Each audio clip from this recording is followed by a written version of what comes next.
Thank you, Sophie, for introducing me to this event. I'm super excited to be here and speaking in front of this audience from all four corners of the world.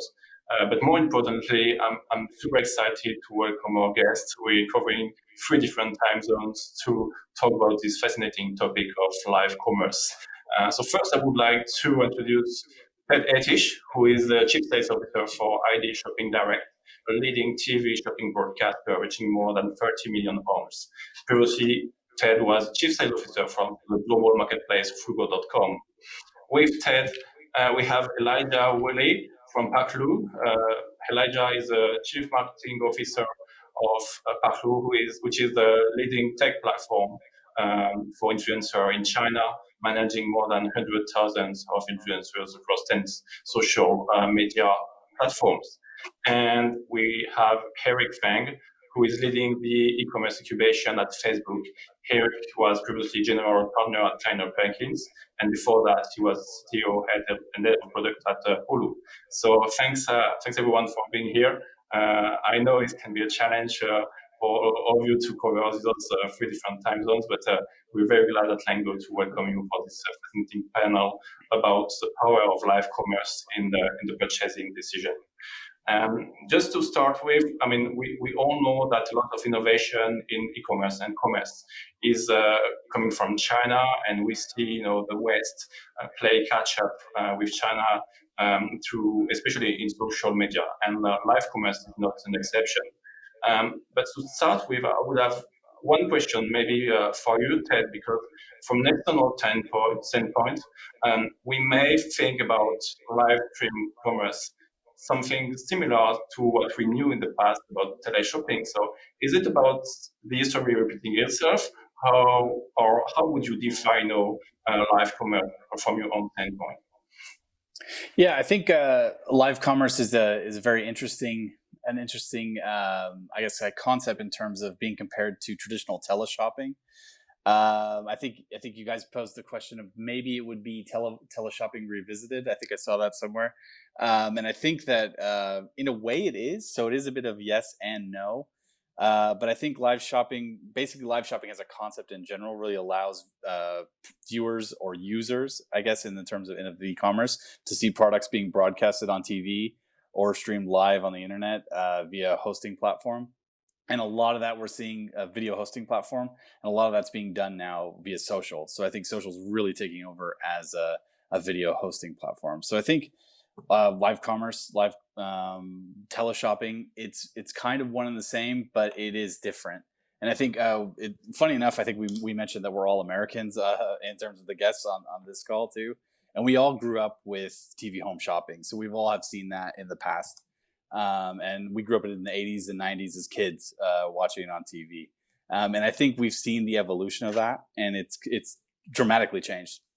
And I think it's becoming more of being a less corporate, less professional looking experience. While it still does exist naturally with QVC, Home Shopping Network, and us, for example, in the UK. I mean, it's definitely become more gritty, more on the street, and definitely with influencers taking charge and really pushing forward with driving live commerce shopping online. Yeah, makes sense. Elijah, I mean, you're American, but you're based in Shanghai. I don't know if teleshopping used to be popular in China, but obviously you must see something radically different from what we see in Europe and in the US. What's your view on it? Correct. Yeah, I'm not familiar with if there was live shopping in China in the past, but for sure, social has been a massive disruptor of many industries, and now the latest one is this online shopping space or the live shopping experience. And I agree that it is grittier in some ways, but at the same time, the evolution of really what's happening in China around live shopping is it's becoming kind of a real entertainment experience. And one of the reasons why it's actually gripped the Chinese audience is because they don't have, Netflix and ESPN and 250, cable channels or whatever. The restrictions around entertainment and the production of entertainment has kind of forced people into looking for something that is more uniquely and nichely interesting to them. And this idea of commerce being a form of entertainment is something that's not super new to China. We've seen it in the KOL space for time now. And now we're just seeing it in this kind of live environment. And because Chinese are very social people and communal people, they love this idea of that lots of people are watching at the same time and interacting and asking questions, and it's very engaging. It's gamified in some areas, and so it's played really well to the Chinese context. And I just had a conversation earlier today because of some of the minute details of culture and what's happening here. I'm not exactly sure that it's even going to happen the same way in the West. And Eric, what do you think? Because obviously in the US, there's a lot of entertainment available. So how do you see things from a US citizen standpoint? Do you agree with Elijah on this point? I do agree with Elijah in that live shopping in the rest of the world will look very different than how it's been manifested in China and the great success that we've seen in the Asian regions. But I do think globally, there are three value props of live shopping that will translate. Live shopping does provide for, I think, three really key important things for the consumer. The first being discovery. A lot of people have mentioned influencers, KOLs, knowledge or subject area experts. That trend of discovery through people, I think, is universal. It is global, and that will be applicable outside of China.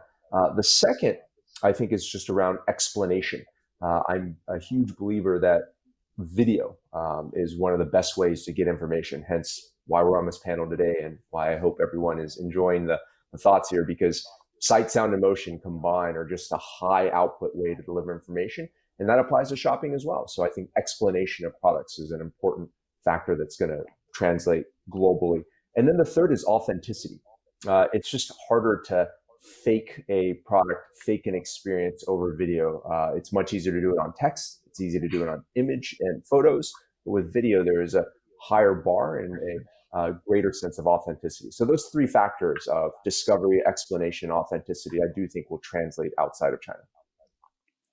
I think ultimately what you're saying, Eric, too, is that it basically drives trust. So when people are like you said, they're being authentic and they're explaining products, I mean, you're going to trust a live shopping experience a lot more than, let's say, watching it on your television, because you see someone doing it. If the product doesn't work specifically in a certain way that was planned, they kind of usually they bring in humor and they bring in like a comic feel to kind of wash things over and again build trust. So you would trust an influencer more via live shopping than you would, say, via television experience. Totally agree. I remember going to visit QVC many years ago, and the first thing that struck me was walking in on their front door. They had their slogan, these giant letters, and it was "Find what you love what you find." And often people think of QVC or home shopping as a maybe antiquated way to do commerce, but I think that mission is more valuable and relevant than ever before in a world where we have not just thousands, not just millions, but literally billions of products at our fingertips at any moment in time because of e-commerce.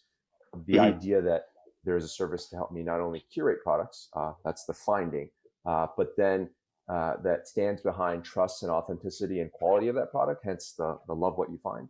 That type of value prop is more relevant than ever. Do you think it's generational in a way? Oh, sorry, go ahead. Well, no, I was going to say one of the really interesting things about what we see in China is it kind of feels like these hosts in some ways are taking you through a mall, if you can think of it that way. Like, this is your own friend that you've built a relationship with over time, that you have these levels of trust that we've talked about and authenticity, and they're curating these products for you, and they're taking you through and saying, hey, I'm going to talk about this product for 5 minutes, and once that's over, we're going to talk about another product. And so it is this kind of like, it's the new mall in some ways. If you can kind of imagine, you're going to a new shop each time, except the shop clerk is the same person. It's your friend who's exposing you to stuff. And they have a special advantage over here on that. With these very, very top live streamers, that no matter what they're showing you, it's the best deal you're going to be able to get anywhere on the internet.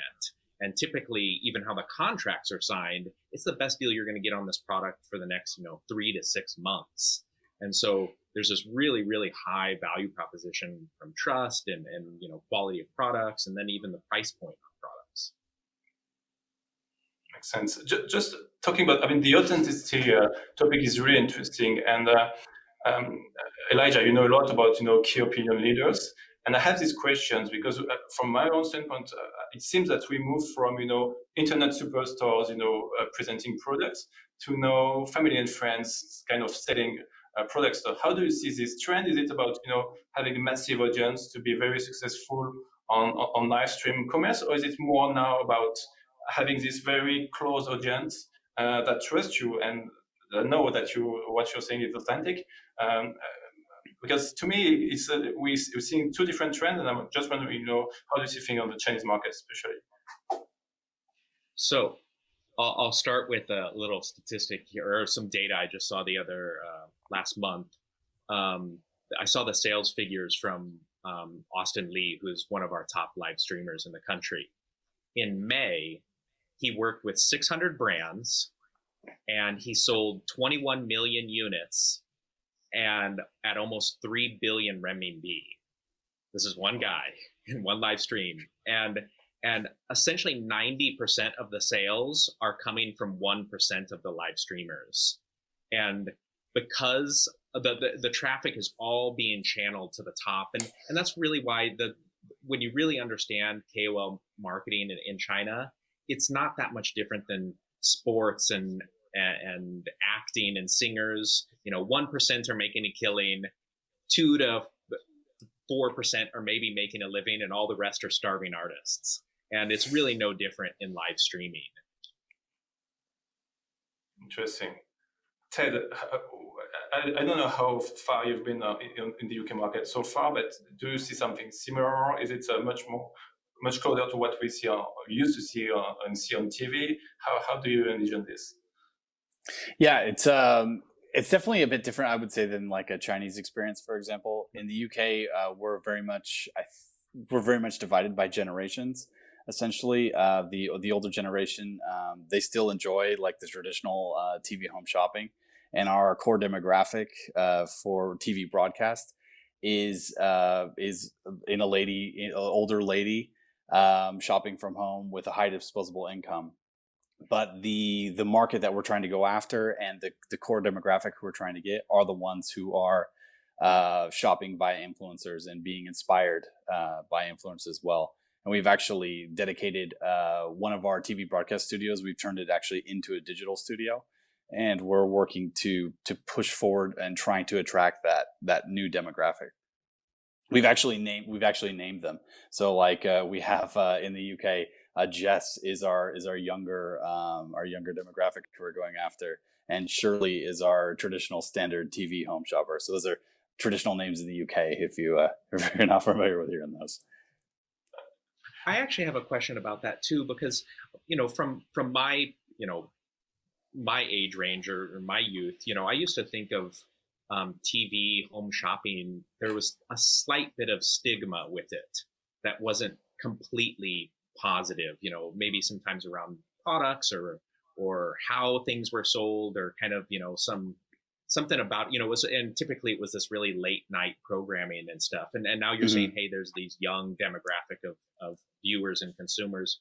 How is that changing as far as like the broadcast version of shopping? Yeah, so it still does have that stigma, and I would say, and a lot of those shoppers that we do see, like the late night shoppers, is surprising population figure in the UK who are up at that time. It's usually shift workers or let's say people coming home from the pub, for example, or the bar at let's say 11 p.m. and we come on ITV, which is one of the largest private channels in the UK. And we're going after a certain core demographic at that time too. So we actually switch and go after men at that time. So you usually see like hardware tools and product that is focused more for, let's say, men. Also gifts for women. So men looking to buy gifts for women when they let's say get off work or are, let's say, watching late night TV. We try to target that different demographic. But you are right in what you said, in that there is a certain stigma with TV shopping, and it's that it's older, a bit more, let's say, not let's say hacky, but it is a bit more corporate focused, and it doesn't have that same feel as like an influencer would. I would also add that live shopping in the US has seen the traditional television base, like the QVC HSNs in the US, has seen a bit of a renaissance, especially during COVID times. HSN and QVC have reported big spikes in viewership. E-com sales have been up about 40% for those platforms as well.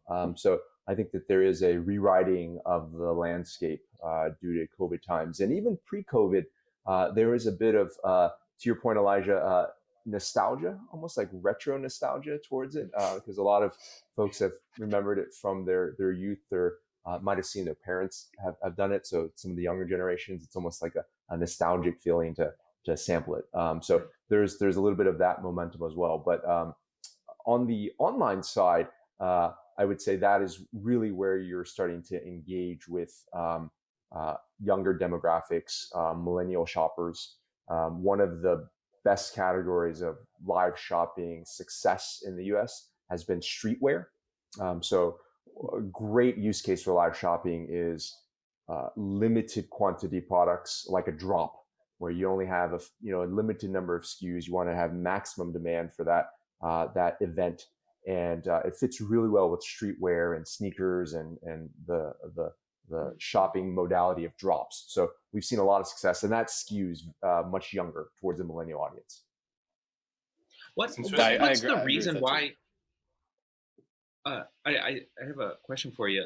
What's the reason why the tech platforms, e-commerce and social, in the US or globally outside of China have been so slow to adopt, direct from content to commerce and live streaming? It feels like, Amazon could just throw in some sort of live streaming feature, like that if they really wanted to, and Facebook could really throw in, an e-commerce and direct payment kind of feature right away if they really wanted to.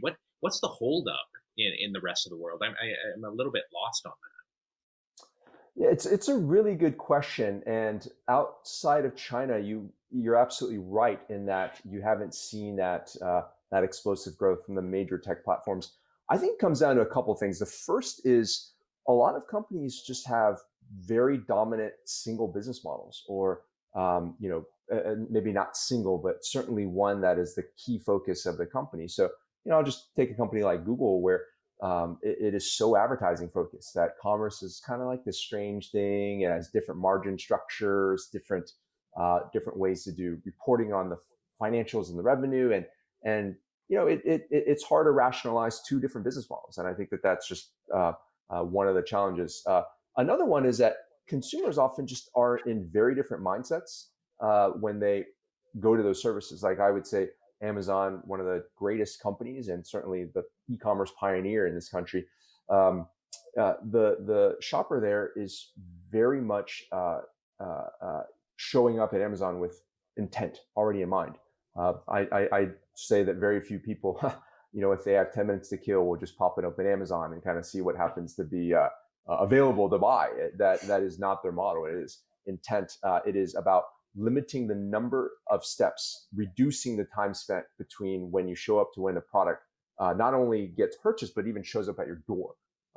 And with things like Alexa, now you don't even have to visit. You just yell at a device from across your room that you want toilet paper, and it just shows up a day later. So for them, they're just so good about that intentful shopping experience. And live shopping does kind of break out of that mode where it is more of a lean back experience where you're being entertained, you're going through the discovery journey, and that's just not what their master skill is.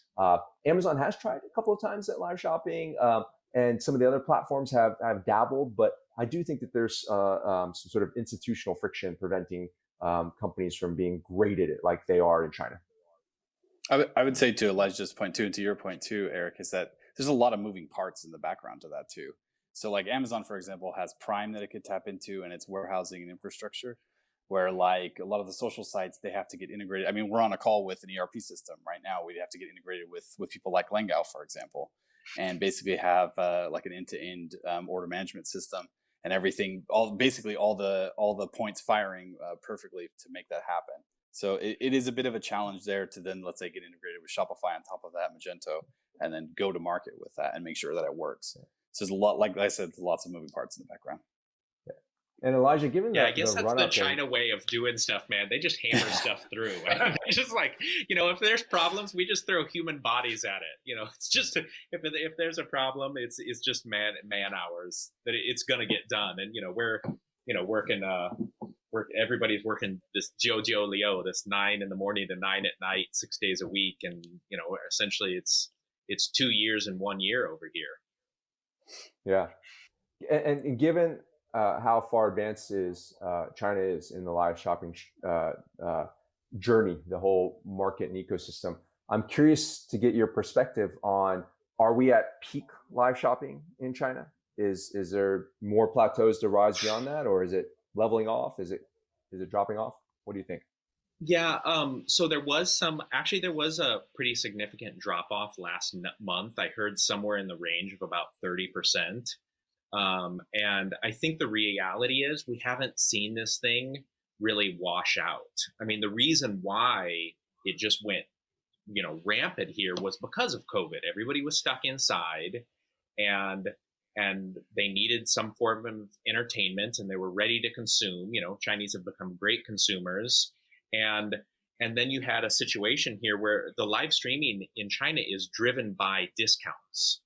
And that's really, really important to understand. And so we had, companies like Nike and L'Oreal who were literally doing product dumping on China. So they were bringing products that weren't going to sell in other markets and just selling them at massive discounts in live streams in China to move that product into the country. And so, and out of stock.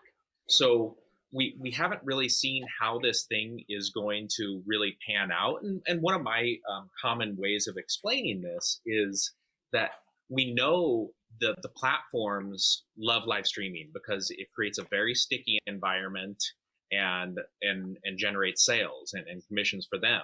For the users, the customers, they're getting amazing products at tremendous discounts while being entertained. And the hosts, the KOLs, they're getting fucking rich, man. But the real question here is around brands. And we know that, there's a lot of scams that are going on for brands. There's a lot of questions around discounting, and there's been huge mistakes around discounting hero products and product descriptions and how that, the value proposition is communicated. And then we know because of the heavy discounting and how the economics of it really work out, that if you're not retaining about 30% of the customers that buy for repurchase at fuller prices or other products, you're losing money. And during COVID, that's fine, but we really don't know how this is going to wash out in the end if brands start to pull back on giving really, really great deals. Because they're the great driver of this. And if you really understand some of the economics of China, that we have 600 million people that still make less than 1,000 renminbi or less than $150 a month. There's an opportunity cost situation that's taking place here where the average price product is $10. And people are watching these live streams because they really want massive discounts. And it's actually a very good use of their time when you consider the how much their income is. And so this is one of the reasons why, I have questions around, is the China model, what is it going to look like when it does really start to penetrate the West? Because it is so unique to the Chinese market. So you're worried that it may not be sustainable. It almost sounds a little bit like the flash sale craze of the early 2010s. Is that kind of what you're sensing over there? Yeah, and not to say that it will. I think it's just got to go through some, some growing pains, and I don't know what that's going to look like in the end. But for sure, we've seen this thing shoot up, and we don't know what's next. And one of the reasons why we don't know what's next is because commerce right now is so dynamic in China. Our version of TikTok, called Douyin, is becoming an e-commerce platform. And that's what they originally planned on it to be. I have a bunch of buddies that started working there several years ago, and they said this is going to be a video storefront for businesses and for commerce, and it's quickly becoming that. And many of our short video platforms are becoming live streaming and commerce platforms. And so, with inside of this, dynamic environment, we don't know exactly what it's going to look like even in 6 months or a year or 18 months. One question about exactly about brands, because we talk a lot about platforms, about key opinion leaders, but talking about brands, we talk about discounts, and I agree with Eric. It really reminds me about flash sales. Do you have any tips that you could share for brands and retailers that want to get started? Actually, what channels they should start with? Is it all about discounts? Is there any other strategies to really be successful when it comes to live stream? Ted, I'd love to hear what in China. you have to say here. Well, let's say in Europe, because we talk a lot with European brands at the moment. So maybe Ted, you can share your view on it. Yeah, I would say, I mean, we've actually looked at going with a few different agencies as well too, and we've decided to go with professionals on this.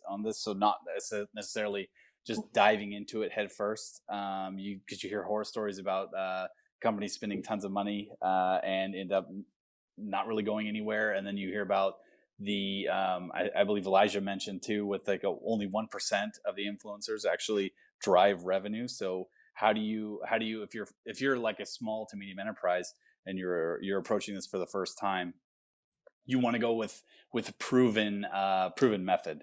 So you want to make sure that you're dealing with partners that can actually drive ROI.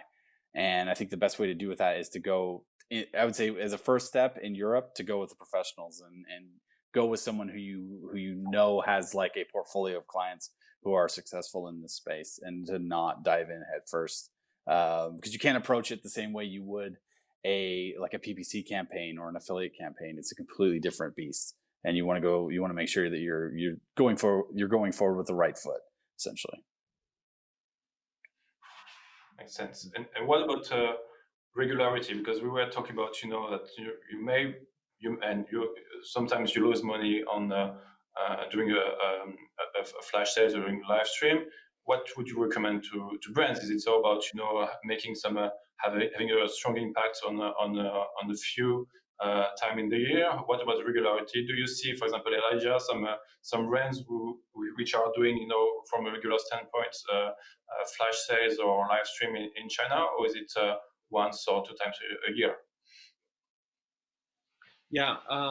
Well, right now, I think we don't really know what the regularity is going to be, because it is kind of so new. It really, the infrastructure for it really was only built out in 2018.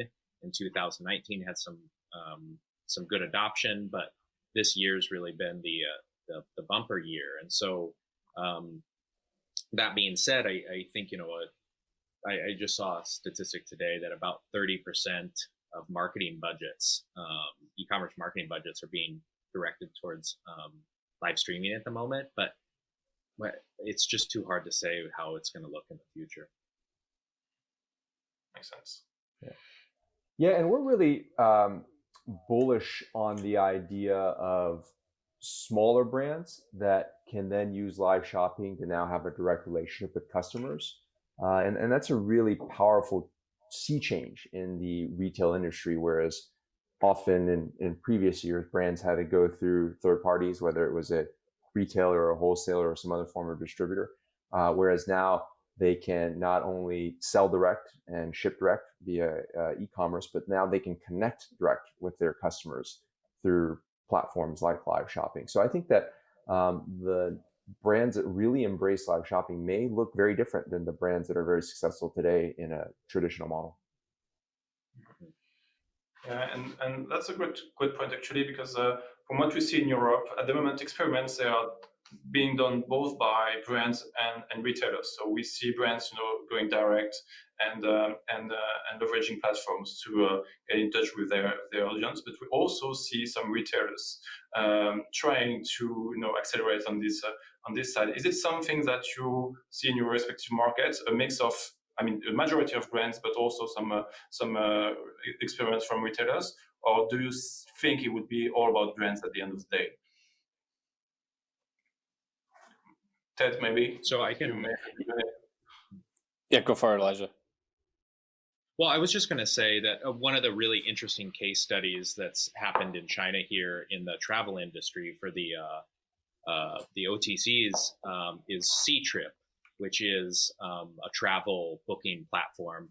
And during this COVID thing, their CEO has been hosting weekly live streams and selling travel packages and hotels, and it's been wildly successful for them, and kind of been able to in some ways it's felt like it's kept them afloat. So this idea of brands building up their own channels and IP, and even getting CEOs of these, that's a top company in the country. It's really, really unique in that perspective, I think, especially maybe compared to the rest of the world. I think in Europe, for example, it probably will always remain a bit of a mixed package between traditional retailers selling brands. A lot of brands probably will still use the distribution chain, the traditional distribution chain to go to market. We'll see a bit more cooperation where the brands are actually working with the retailers and doing a bit of direction, I would say too, to say, hey, if retailer A is integrated with let's say a certain platform, we'll give them a certain amount of creativity to do something with our brand, and you'll probably see a lot of collaboration there, I would imagine.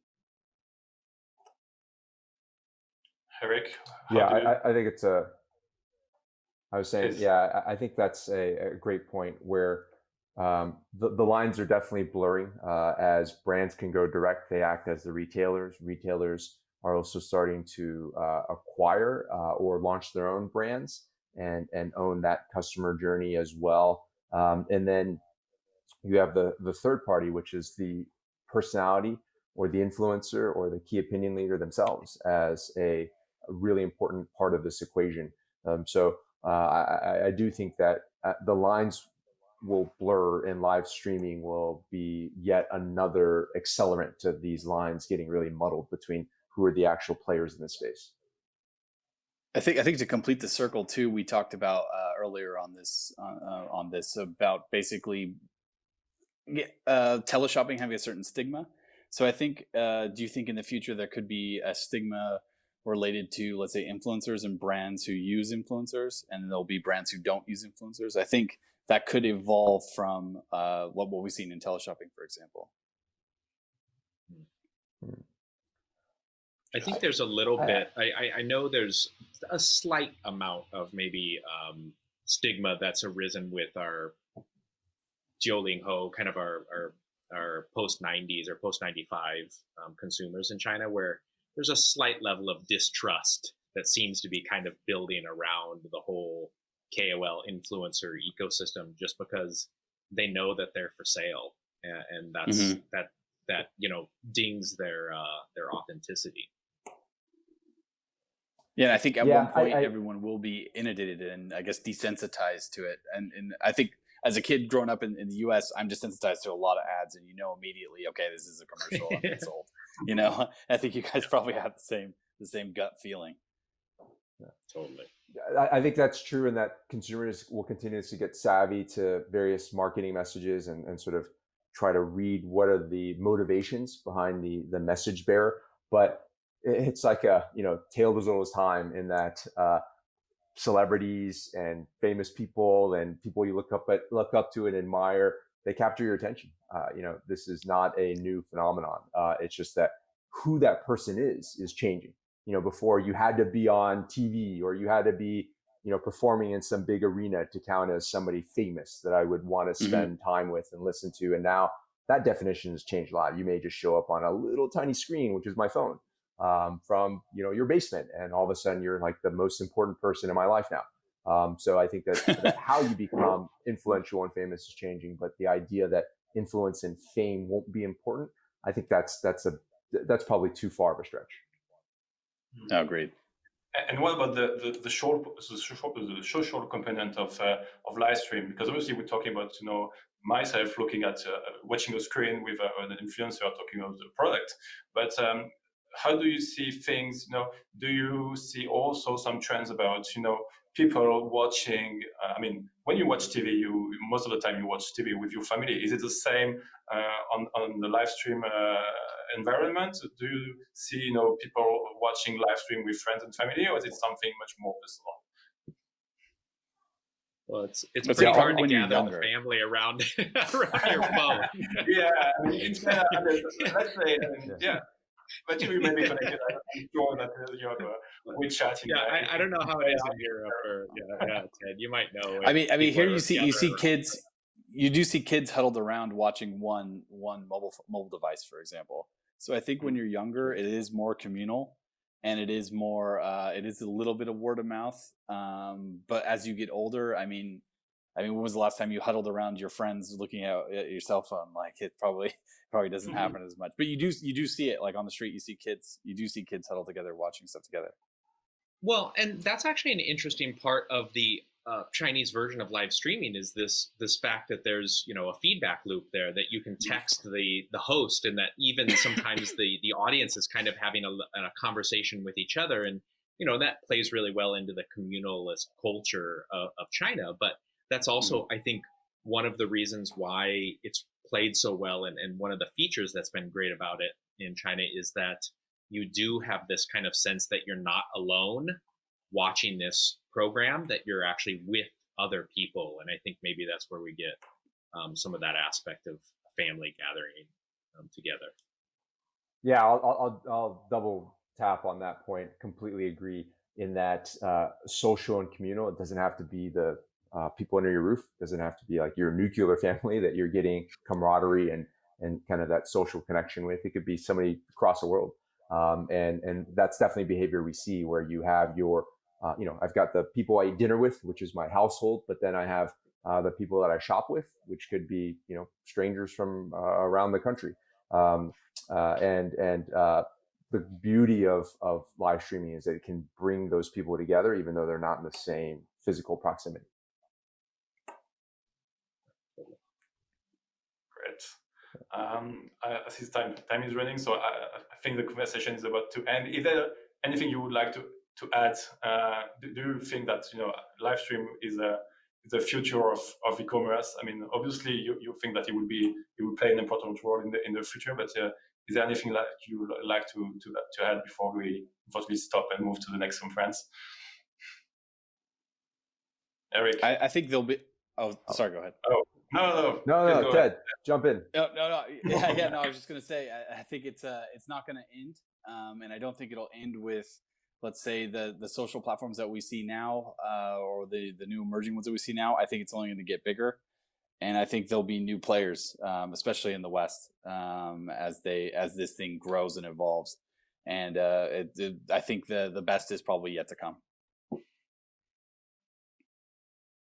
Yeah, I'll just add that when I see the amount of work that both the seller and the buyer are willing to do to have a transaction, and they keep doing it over and over again, whether it's, hey, hold up a placard with a unique code that I've written down, and then you have to go to a separate app or a separate messaging platform and text me that number. And then you have to go to this other form and fill out these fields and give me your credit card information, and then hope through all this that the product will still arrive at your door. And people are still doing it today, or they might burn into the video feed their bank account number for you to transfer funds in order to get the product. When I see just all of this friction inside the buyers and sellers. And despite that friction, the market continues to grow and transactions still continue to happen.